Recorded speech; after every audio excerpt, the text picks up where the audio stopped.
talked about him earlier, but now it's time to talk about his on-court play.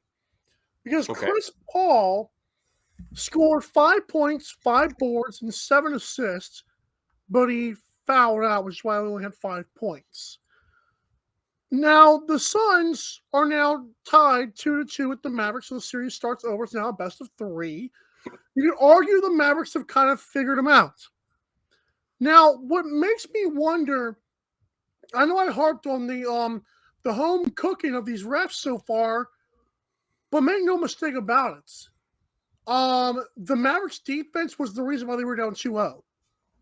And that's the reason the series is tied at 2 games apiece. You could argue that the Mavs were hitting shots, but granted, in game 1, Maxi Kleber went off. Game 2, Reggie Bullock went off. They still couldn't win. Why?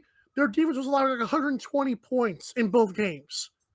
When you shut down on defense, that wins not just games, but what, Aaron? Wins championships. Championships, that's right. I think Dallas has a good chance to win the series. Aaron, Chris Paul cannot blow a 2-0 lead. It just cannot happen. But is it going to? So we're legacy people, and yes. I mean, this is Chris Paul's legacy, is it not? It just literally happened last year. He blew a 2-0 lead. Yes, in the finals. Exactly. So what are we shocked about right now? Because they were 68-14 in the regular season or something like that? 62-18, whatever it was? 66-16. 66-16? 60-something games winning is my point here. But, I mean, what are we shocked about? He's got a young guy in Booker who's hobbling along in the series. He kind of, I mean, the little I've watched, you can tell he's not right.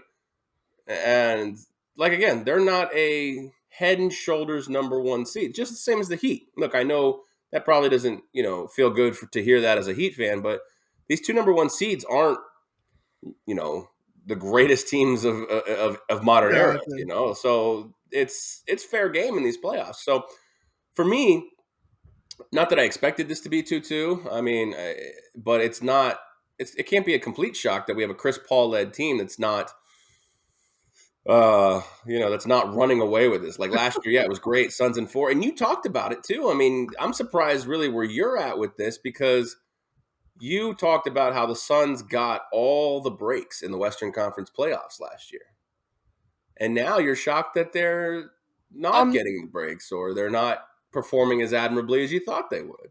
I guess I kind of bought into the hype, which I don't do a lot. Maybe you but did. It's easy, you hear these people say, "Oh, the Suns," and after telling people a million times, "No, pump the brakes." Now, listen, Devin Booker's a little hobbled, but make a mistake, he's still making shots sometimes. Sure, so he's still playing. But the thing is if the Suns lose this series 4-2, do we care? Like, this is Chris Paul's. This is his thing. I care because I want Chris Paul to win a championship, but my God, it has to be this year. Well, I mean, what else does he do? I mean, didn't he re-sign long-term with them for like 2-3 years? Yeah, I mean, after a while, he went 14-14 in one game, goes 6 fouls and 5 points in this game. I don't. He's got to win a chip, man. Selective excellence, it seems. You don't have guys back in the day. Hell, even when I say back in the day, I mean LeBron James is already early LeBron James is back in the day now. Like, right. Where you brought, if you wanted to be considered one of the greatest of all time or one of the, the GOATs or whatever in your position or in the NBA, you bring it every night. You don't have 5-point, 5-rebound foul-out games. You just don't. Doris Burke said it best. She said, good players are great some nights. Great players are great every night. 100%, Doris. That is a fantastic analogy right there. I 100% concur. I think I heard that. I was listening to an NBA 2K. I was playing my game. I was like, that's a really good point. I mean, look at this. I know that you don't like to hear it, but I mean, I'd say it's an over 90% clip. Steph Curry brings it. Yeah, I mean, even if he's not shooting well, he's still shooting. He's still facilitating. He's getting to the line. He shot 14 free throws on Saturday. And he made them all, I believe. And he made them all. And Chris good players Paul play good scores some first nights. Points into the second quarter. Love me some Doris Burke. That's a fantastic analogy right there. And that's exactly what I'm saying. Like, Chris Paul, wherever he's gone, has been good enough, but he's not the guy on teams. Like even True. like he was even. I mean, what can you argue about the Clippers? Was he the guy in Lob City? I mean, you He had was supposed DeAndre to and be the Blake, guy. huh?